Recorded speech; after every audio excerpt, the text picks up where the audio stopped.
Find other great podcasts like this one at Podmoth.network. Cannot be saved. Follow me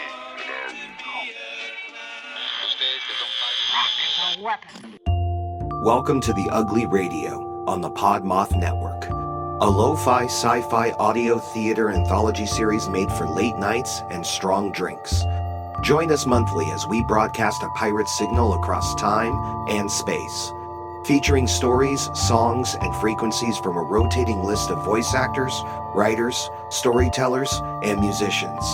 If you're looking for high-quality science fiction, skin-crawling horror, and other genre fiction, listen to The Ugly Radio on the Podmoth Network, now available wherever you get your podcasts. The Ugly Radio. See you in the void.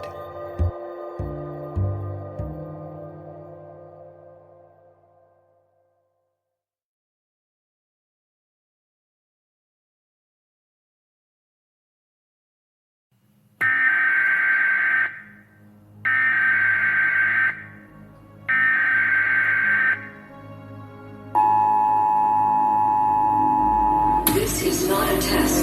This is your emergency broadcast system. Curfew is in full effect. Everyone lock your doors and don't answer after midnight. Early on Wednesday episodes are about to be released. Tell us about your encounters with Early on Wednesday. Ladies, this is Natasha with Cryptids, Creeps, and Conspiracy. You guys are great. I mean, you're funny, you're very interactive with people, both on the pod and through social media. And your guys' detail in your episodes is great. I think it's pretty awesome. Stacey and Lavender keep you very engaged in the topic. And you guys make me laugh throughout my day when I'm having a crappy day. You heard it here first. Stay safe out there, ghouls. Welcome to the Brutal, Bizarre, and Boozy podcast. I'm Deklan, the son. And I'm Jane, the mom. This is the podcast where we talk about brutal crimes, bizarre occurrences, and get you drunk with cocktails themed around one of our stories. To lighten things up, we'd like to end our time with a chaser. Please keep in mind some of our stories might be upsetting to young or sensitive ears. We love hearing from our listeners, so feel free to contact us by email or social media. You can find our contact info in the show notes for this episode. If you'd like to support us through Patreon, you can find us there at Brutal, Bizarre, and Boozy Podcast, or use the link in our show notes. Welcome back, everybody. Thanks for joining us once again for another episode of Brutal, Bizarre, and Boozy. How are you today, Mom? I'm doing fantastic. How are you, Deklan? Oh, I'm doing pretty good. What story do you have for us today? I am going to tell you about a lost gold mine out in Arizona desert. Yeah. What story have you got for us today? So I am going to be talking about those weird, I guess prank seems like the wrong word, but the prank calls that this dude made it like to McDonald's. I don't know if you heard about him, but it was a weird thing. I think I may have heard about it. Okay. Well, I'm sure you're going to tell us all about it. Yes, I will. But to go with this, I have the conference call cocktail. To make this, you need 1.5 ounce of vodka, 1 part pear puree, these are in parts, not ounces. So 1.5 part vodka, 1 part pear puree, 1/3 part lime juice, 1/3 part elderflower, 1.5 part ginger beer, which is an awful way to measure a drink, but I agree. But I mean, if you really want a big drink, then, double it. To make this, shake all ingredients except for the ginger beer in your cocktail shaker, strain into a mule mug, and top with ginger beer. Let's give it a try. I think it could be okay. I think the pear is going to clash with the ginger, though.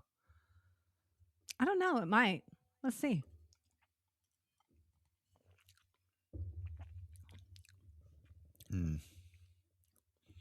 I just taste the ginger beer. Weird.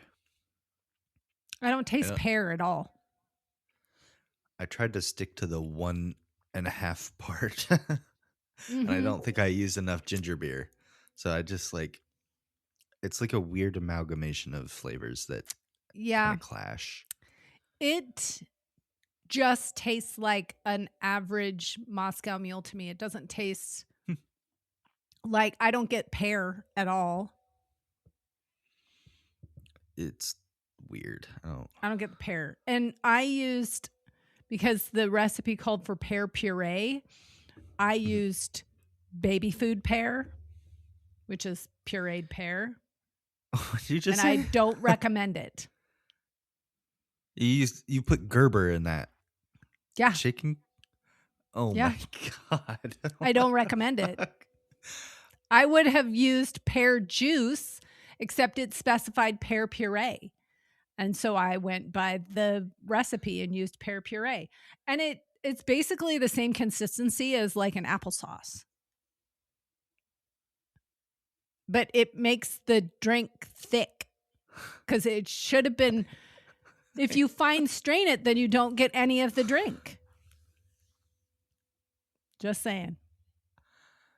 Yeah, but I'm trying to wrap my head around you putting Why? Gerber baby food in that, because baby food is gross. I blended up a pear. I ate the rest of the container after I put the pear puree into the cocktail. And I am not kidding. It is pear applesauce. Basically. It's pear applesauce. That's it. Oh, Dad man, tasted it and he goes, it tastes like applesauce. And I said, it's pear sauce, basically. It's I don't pureed know. pear.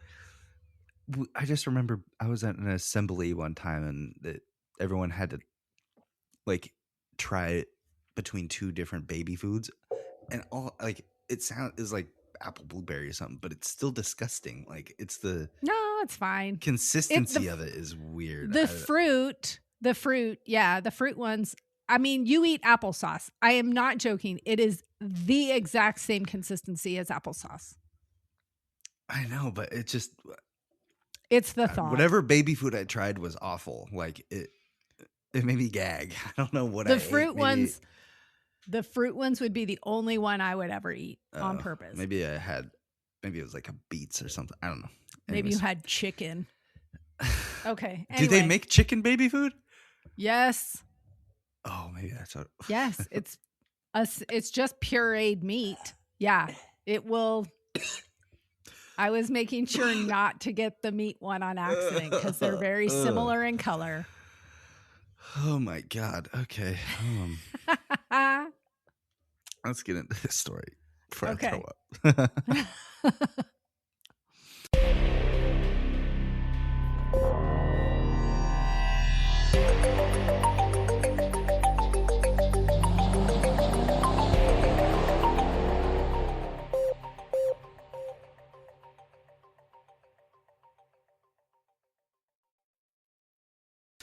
So April 9th, 2004, inside the McDonald's in Mount Washington, manager Donna Summers is juggling a dozen things at once. Customers at the counter, food times creeping up, teenagers moving a little too slow for her liking.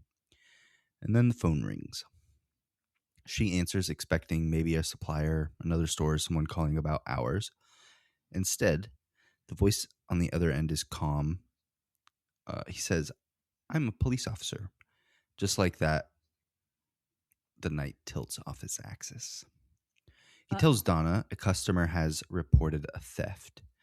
A young woman matching the description of one of her employees allegedly stole money from a purse. The suspect, he says, is an 18-year-old blonde lady working the front counter. Her name is Louise Ogborn. Not Louise, that's a male's name. Lois Ogborn. Gotcha. Donna feels the familiar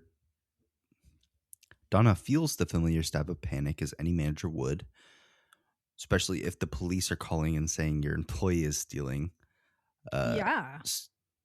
So the man gives her details, what Louise would look like. Lois. It's Lois. I know it's Lois. Why do I keep saying Louise?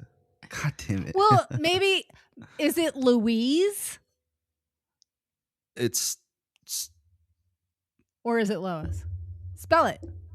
Louise. Yes, Louise. Louise? Okay. Louise. Lois with an accent. Yes, there you go. So he tells her what Louise looked like, where she's standing, and even what she's wearing. And it sounds legitimate. He says officers are tied up on another call, but they're on their way. In the meantime, he needed Donna to detain her and begin an internal search. But it just blows my mind that you would believe this. I'm not doing anything a police officer says over a phone. I don't care. Tell me in person. I now remember watching, I think it was a documentary about this case. Yeah. And the whole time I'm going, what the fuck is wrong with people? Yeah. It's crazy. I'll get into it, but I would have hung up the phone as soon as it is Cocoa Puffs crazy. I'm not going to talk to you on the phone. How about you come talk to me in person? Yes. Anyways. Exactly. You want me to do what? Yeah. Okay, go ahead. Get into it. Tell us all her the to detain her own employee. Anyways. Details of this bullshit. So Donna pulls her away from the counter. She's confused but not alarmed. Maybe customer complaint, she thinks. Maybe register's mistake. Any reason a manager could come talk to you. Right. Donna tells her that the police are on the phone and she is suspected of stealing. And first of all, okay, sorry. I get through the story, make fun of it later. Right. We'll editorialize at the end. Yeah. She immediately denies it. She offers to empty her pockets, show her her purse, her bag, everything.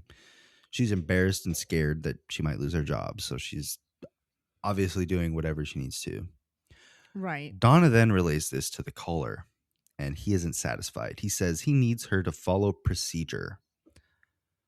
And that word procedure is used a lot in these calls, and it's crazy. It makes things feel more official, I guess, but the caller instructs Donna to bring her to the office in the back of the restaurant, away from the customers and away from other coworkers. She brings the cordless phone with her because the officer wants to speak directly to her to control the conversation, to reinforce that this is quote unquote real. So Donna gives her the phone and she hears a man who sounds professional, sounds like a cop basically. And he tells her cooperating will make things go easier. And if she refuses, things will only get worse. So she agrees to comply. So the first steps were check her apron, check her pockets, look in her purse. Nothing to be found to implicate her in stealing at all. So Donna tells the officer there's nothing there. And you can almost feel him recalculating to figure out what he can do to push this further. And so he explains that sometimes suspects hide items in their clothing. Donna hesitates, and this is a line that shouldn't be crossed by a manager. But the man reminds her he is law enforcement. She is assisting in an investigation. If she refuses, she could be obstructing. So that's another fucking scare aspect is, I don't want to be in. God, I don't want to. Okay. Yeah. Get through the story. Just get through the story. It's so Donna tells her she needs to remove some clothing. So this 18-year-old girl working at McDonald's starts to undress. Meanwhile, her coworkers, people are coming through the drive-thru. They're just in the back office and stuff. So Donna reports back again. Still nothing. No stolen money. No stolen items. Anything. And since there's no evidence, there should be no reason to continue. But instead, the caller pushes further. He says she might be hiding it inside of herself. Yeah. So in the office, the caller is basically trying to convince her to assault this young woman. Yes. Yes, she is 100% assaulting her. Yeah. So Donna freezes and she says she's not comfortable with that. No, I'm not doing that. Yeah. Editorialize at the end. I'm So going to the zip my caller mouth. leans harder into his quote unquote authority and reminds her that she agreed to help and that she could be interfering with police work and that refusing could put her job at risk. Mm-hmm. But also offers reassurance saying he's done this before and it's standard procedure. So Donna hands her the phone. The man tells her cooperating will show that she has nothing to hide. And if she refuses, officers will assume guilt when they arrive. Officers cannot charge you with anything. The judge can. Yeah. They can arrest you. Fucking fine. But get through the story. Okay. Donna was reaching her limit, though. She had a restaurant to run, and she honestly isn't comfortable with any of this. So the officer asked if there's a man that could take over. Donna calls in her that'll fiance. make it better. Yeah, I know. Yeah. Donna calls in her fiance, who's more assertive and also works at the McDonald's. But Donna passes the phone to him, and her fiance decides to listen to the officer. Here's the same story, theft, and officers are on their way, and there's But how long can officers be on their way for? This is taking. Guess what? Like, I'll just detain her. This It's took fine. hours. So it Where are they on their way from? Yeah, fucking Florida. Another fucking state? To another country. Yeah. So the caller begins to give him the instructions. Have her stand in a certain way, make sure she doesn't touch anything, keep her visible at all times, things like that. And meanwhile, this all on like speakerphone. So yeah, they were there for hours, and employees came to knock on the manager. Like, for whatever reason, you need to talk to a manager. They would come and knock on the door, but they'd turn the employees away, not saying anything. And so the kitchen's on fire. They had no idea. I'm busy right now. If I know McDonald's employees aren't known for being the brightest, but any person with a brain would assume that that's fucking bullshit. So it's crazy. At some point, the caller instructs her fiance to have her perform degrading acts to prove she isn't hiding anything. Yeah. Ugh. So I hate Donna eventually leaves. Her shift is over, and she's like, "I've had enough of this," and leaves, leaving her fiance to deal with this. What? Yeah. What the? She's like, I gotta go home. The dog needs to be fed. So the You manager fucking isn't figure it there out. anymore, just her fiance. And Just I'm struggling to read this because it's just fucking get through the gross. story. It's gross. Yeah. So anyways, the caller proceeds to have him do degrading things to this poor woman. And after hours have passed, no police ever arrive. No one arrived. And eventually the caller started to make mistakes, and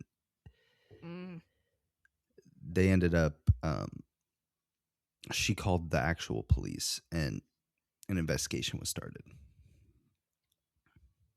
So investigators finally found someone they thought was responsible, a man named David Stewart. When officers from Mount Washington Police Department arrived at the McDonald's, they were extremely fucking confused. Like, being a cop, I wouldn't know how to digest this at all. Yeah. So they get statements from everybody, and they eventually sent her on to a corrections officer from Boston named David Stewart. he had, which is crazy because he's in Boston. Why is he calling a Washington? Like he had no It's connection. Kentucky. Yeah. Oh, yeah. They're in Kentucky. I get the confusion. It was Mount Washington, Yes, Kentucky. Mount I had to Washington. look it up. Yeah. So he was arrested and charged with orchestrating the hoaxes, including the nightmare in Mount Washington.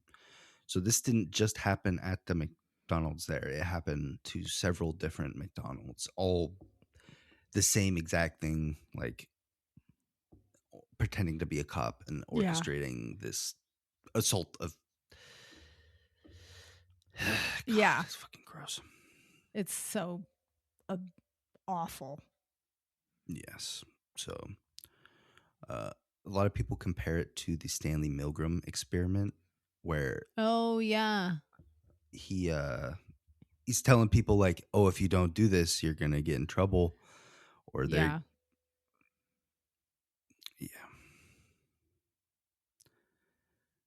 And the Milgram experiment, we covered that for reference. If anyone hasn't heard of that, we covered that in episode 35. That was a long time ago. That was a real long time ago. Yeah. Holy moly. Almost 3 years ago. That's wild. Mind-boggling. That's wild. Let me see. I did not see if he got charged. Let me.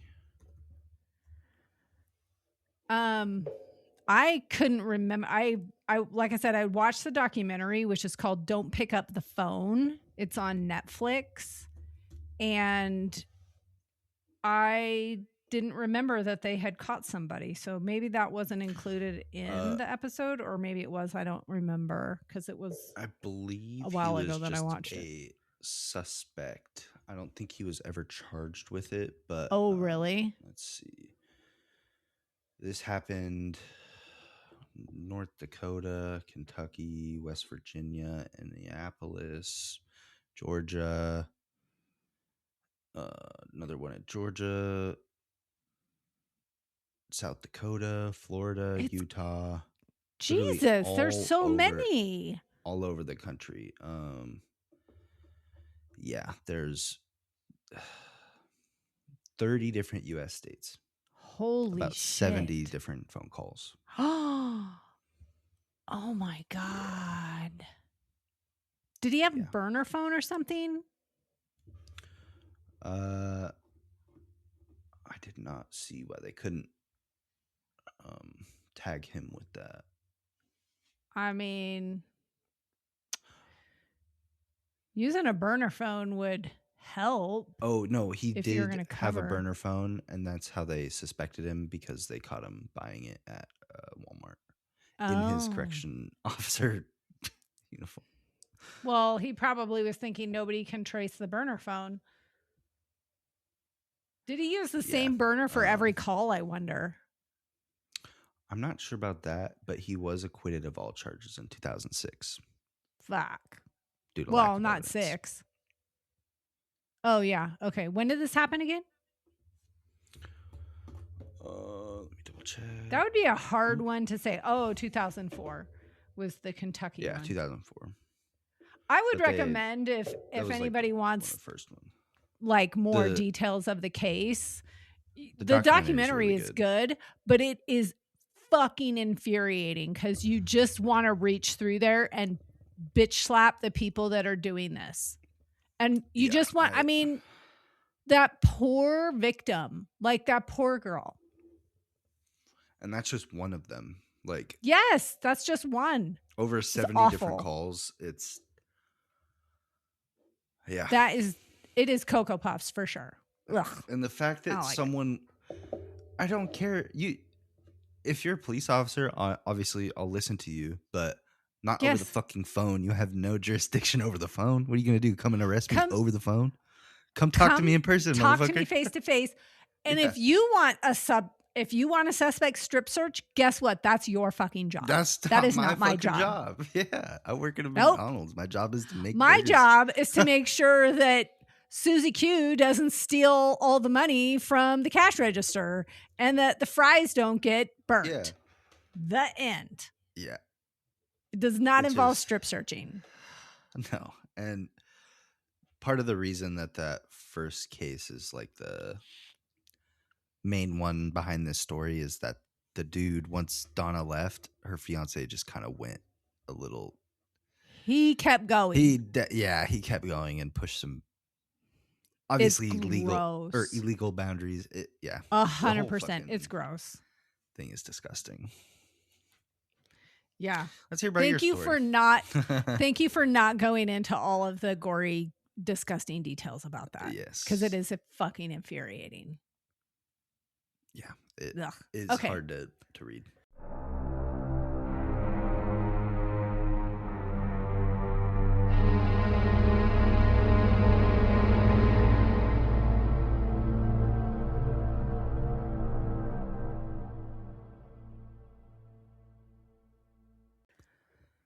On to my story. My story is about a gold mine in Arizona, specifically in the desert of east of Phoenix, Arizona, where the land lifts up into a jagged wall of rock called the Superstition Mountains. It is a range of steep cliffs, narrow canyons, and broken stone that looks harsh even from a distance. This is wild country with summer heat that can climb well into the triple digits. There are sudden storms and rough terrain that turns an ordinary hike into a serious test of endurance. Hidden somewhere within this landscape, according to some people, lies one of the most famous lost treasures in American history. It is called the Lost Dutchman gold mine.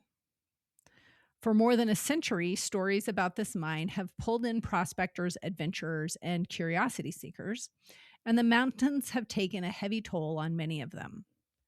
The Superstition Mountains themselves have a long history that goes back long before the gold legends began.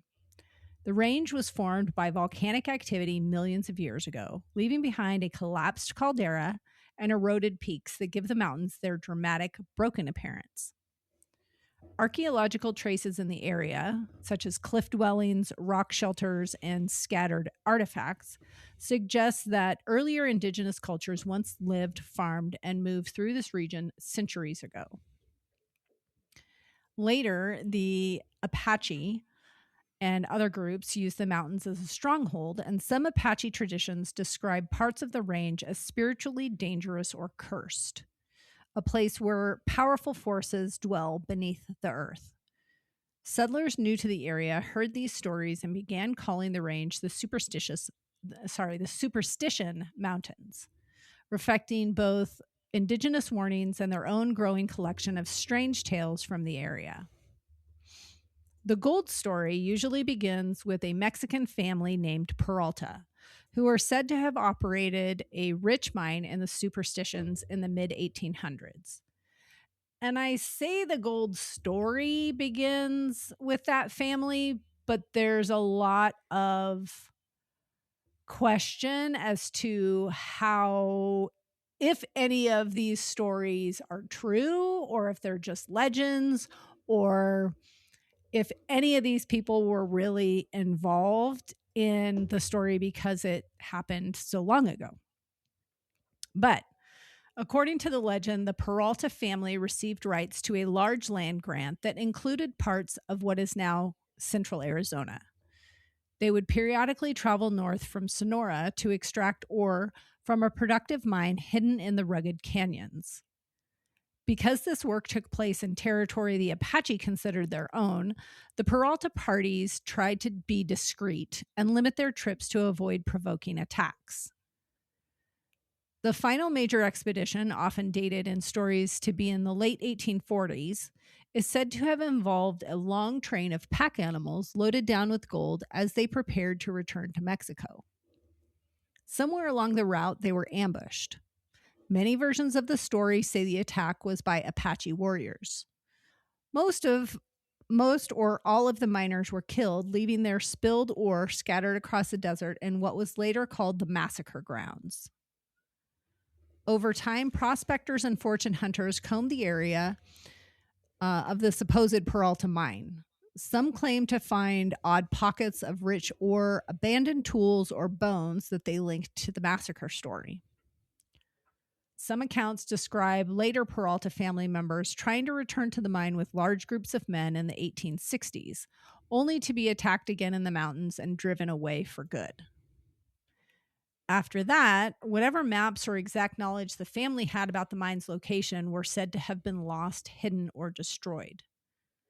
The Peralta story became the first layer in the growing legend of the lost gold mine. That idea set the stage for the man whose name would eventually stick to the legend, Jacob Waltz, the Dutchman, quote unquote, the Dutchman. However, Jacob Waltz was actually German. He was not Dutch. He was born around 1810, and he immigrated to the United States and eventually came west during the mining booms of the 19th century. Records show that he worked as a miner and prospector in several territories, including spending time in Arizona. He became known locally as a quiet, somewhat secretive man who lived modestly despite having hints that he might know more about the gold mine that he led on. The nickname, quote unquote, Dutchman, was a common misunderstanding at the time. Deutsch, meaning German, but often misheard as Dutch, is one potential explanation as to why it's called the Dutchman, the Lost Dutchman mine.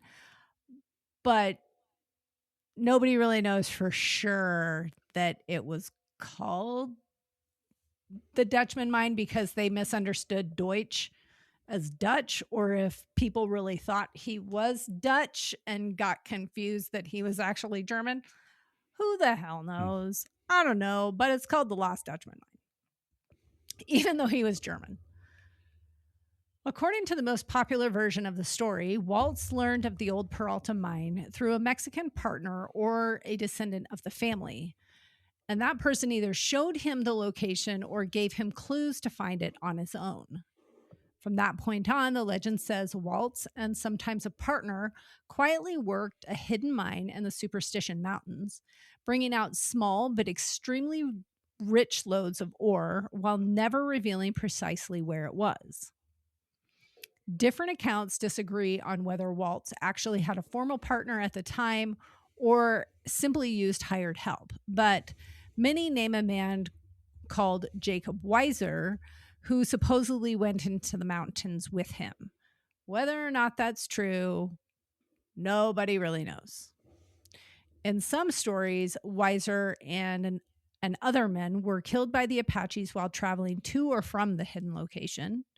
In other stories, it's hinted that Waltz himself may have played a role in their deaths to protect the secret of where the mine was located.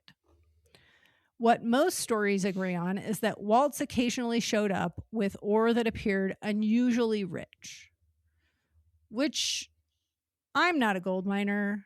I didn't realize that you could have samples that were higher in concentration gold than others. It didn't really make sense to me, but I mean, never really thought about it before, but I guess it kind of makes sense. But anyway, he was showing up with a lot of gold, and it was people were making up stories about it. He would sometimes sell or trade small amounts that the locals later remembered as evidence that he had access to a special source. The location of the mine usually described with a few repeating details. It was near a distinctive pointed rock formation, often identified as Weaver's Needle, somewhere off a canyon trail, partly hidden from obvious view, which I have been hiking in places, and if you told me those vague details, I wouldn't be able to find shit. But people were still looking for it. Yeah. Beyond that, the clues become vague, as if those clues were not vague to begin with. They would overlap with dozens of other claimed directions that could just as easily lead nowhere at all. The most important part of Waltz's story happened near the end of his life. In 1891, when he was elderly and in poor health, he reportedly took refuge with a woman named Julia Thomas in Phoenix after a major flood damaged his small property. She was she ran a boarding house and she was like his caretaker. And supposedly, while he was staying with her, he was approaching his death and is said to have told her and a few potential others some fragmented directions to his mine in the Superstition Mountains. Different versions record slightly different sets of clues, but they generally mention a trail that leads past a landmark like Weaver's Needle, a hidden entrance near a canyon wall, and certain rock formations that would confirm a searcher was close. Waltz died later that year in October of 1891. Some people claim that a box or a sack of high-grade gold ore was found among his belongings, reinforcing the idea that he did, in fact, have access to a very rich mine. After his death, Julia Thomas and a small group of companions tried to follow the clues into the superstitions to locate the mine, but they returned empty-handed. Word of the failed search and the story of Waltz's secret began to spread, especially as newspapers and storytellers picked up on the tale of a hidden fortune somewhere in the rugged mountains just east of Phoenix. Over the next decades, more and more people went into the Superstition Wilderness.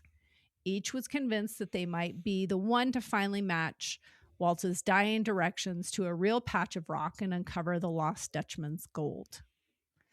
Some of these searchers claimed brief success, finding old workings, bits of ore, or supposed Peralta artifacts, though none could ever prove that they had located the actual mine described in the legends. As the years went on, the story picked up new details, new quote-unquote maps, and new interpretations, all layered on top of a basic framework that never quite led to a confirmed discovery. The Superstition Mountains themselves are a part of why the story feels so dangerous and compelling. The range is now part of a federally designated superstition wilderness with limited vehicle access and many miles of backcountry trails that cross steep ravines, exposed ridges, and dry washes that can flood suddenly in storms.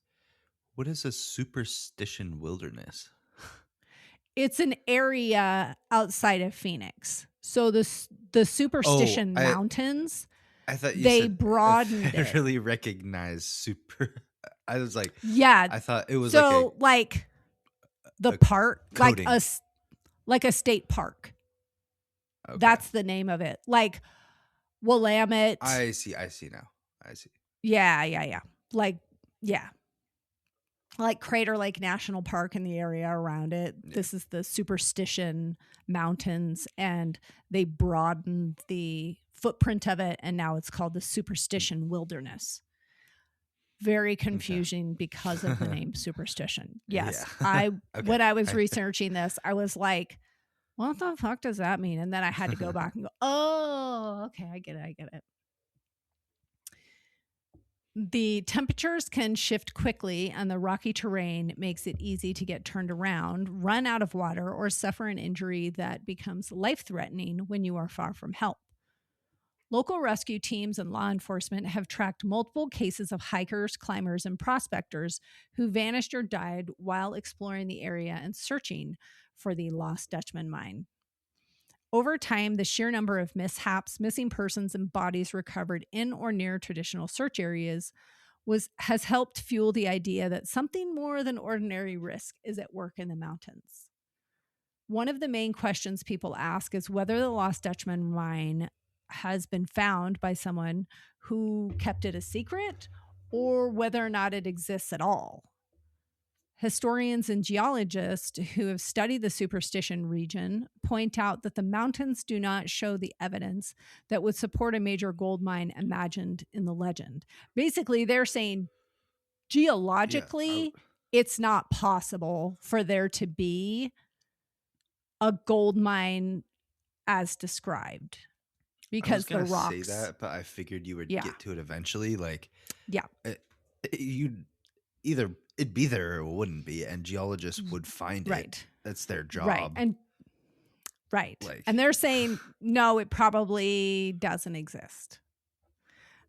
Some suggest that any rich ore Waltz possessed might have come from smaller veins, pockets, or even from an older Mexican worked sites that were never fully documented.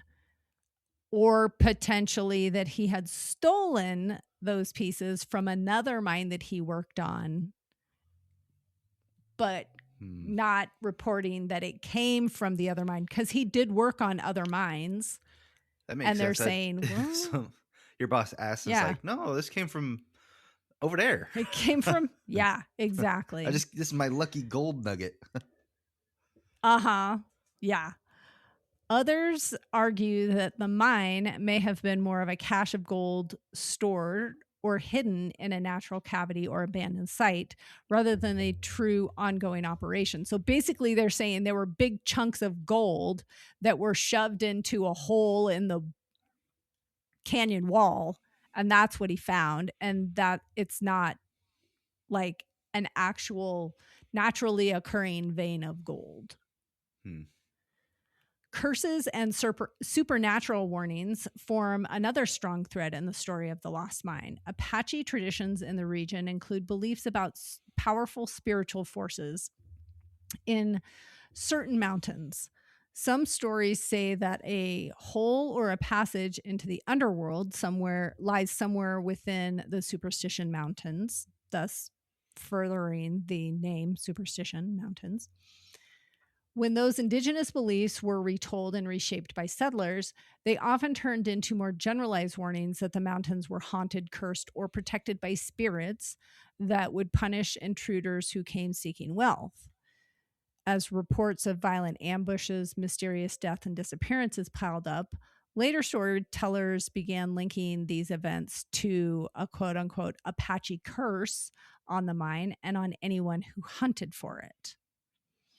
In some versions, the curse is a deliberate act by the Apache leaders, angered by the Peralta miners and later prospectors who trespassed on land that they considered sacred.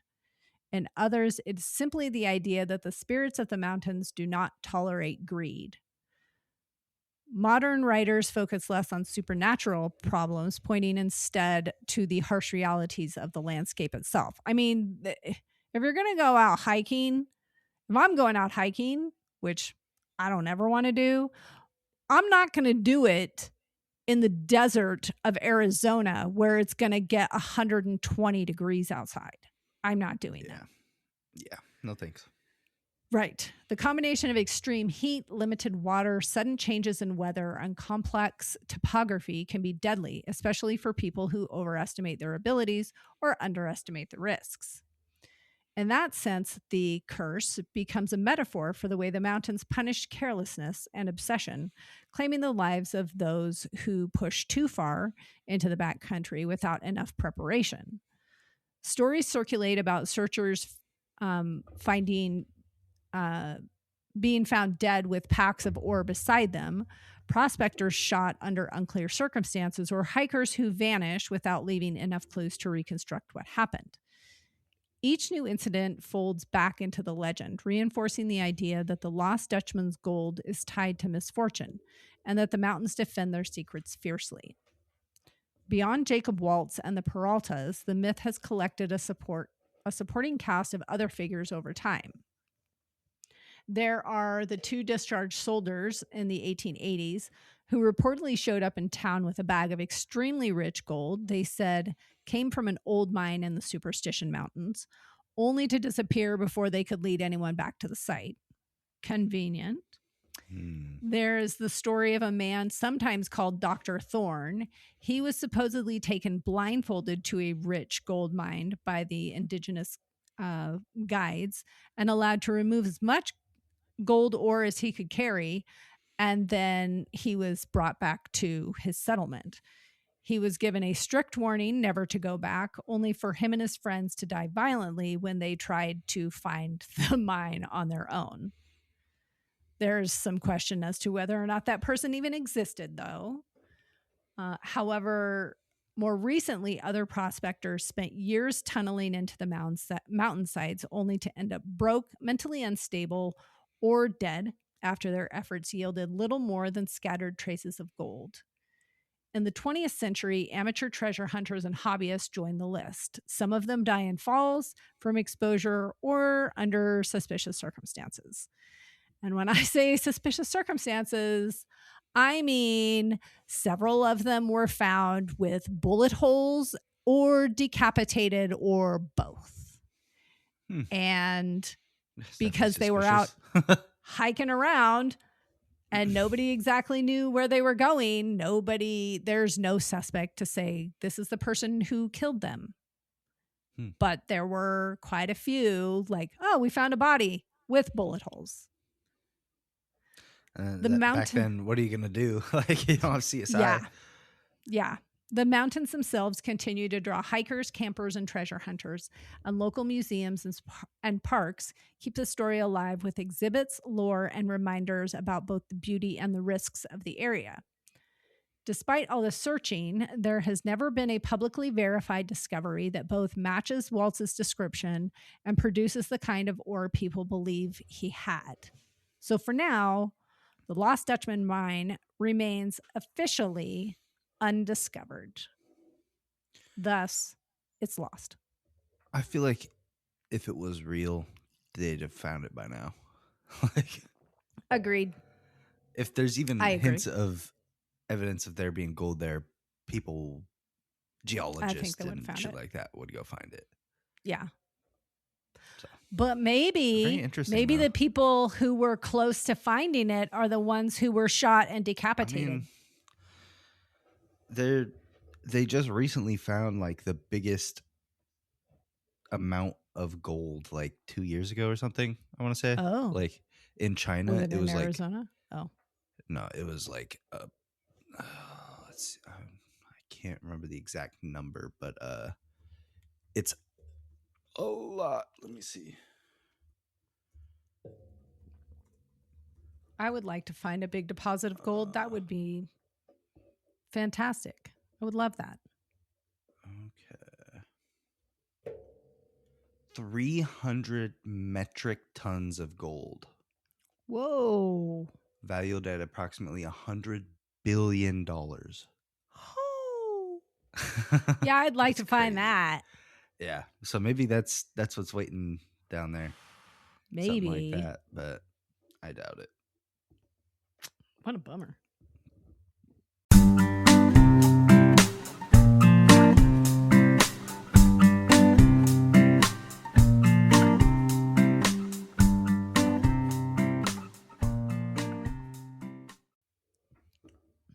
Do you have a chaser for us today? I do. My chaser is coming out of Good News Network, and it's crime fighting llamaas. Oh, I saw this. I saw a little video of it. It's so cute. So, I guess some dude ended up robbing a lady in, where's this? England, Derbyshire, England. Yeah. And he, in his getaway, decided to squeeze through a fence onto farmland belonging to Heidi Price and Graham Oliver. But as soon as he made it into the field to run away, 8 llamas proceeded to surround him.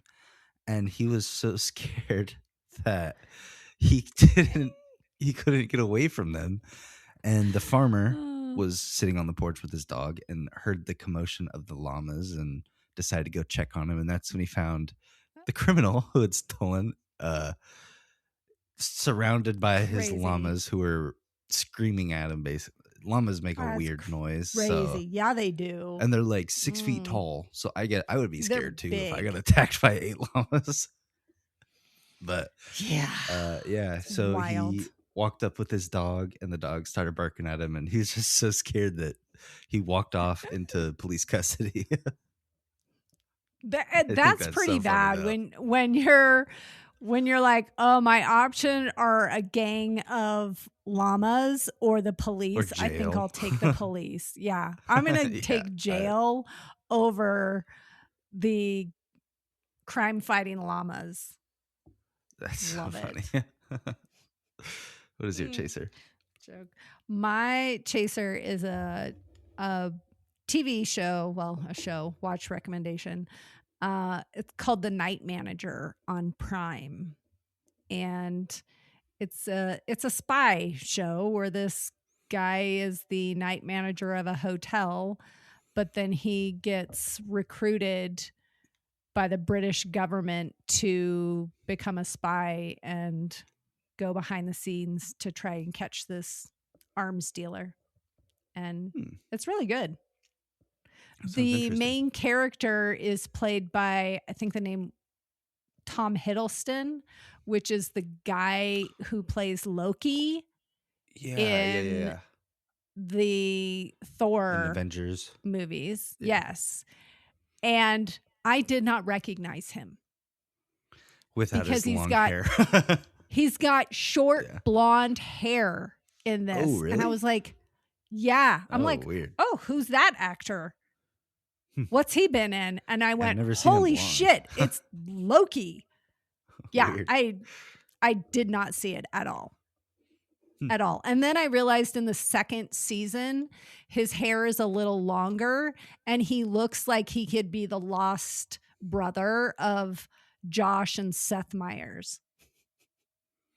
Interesting. He looks so similar to them. It's wild. I'll have to check that out. Yeah, it's good. It's a good show.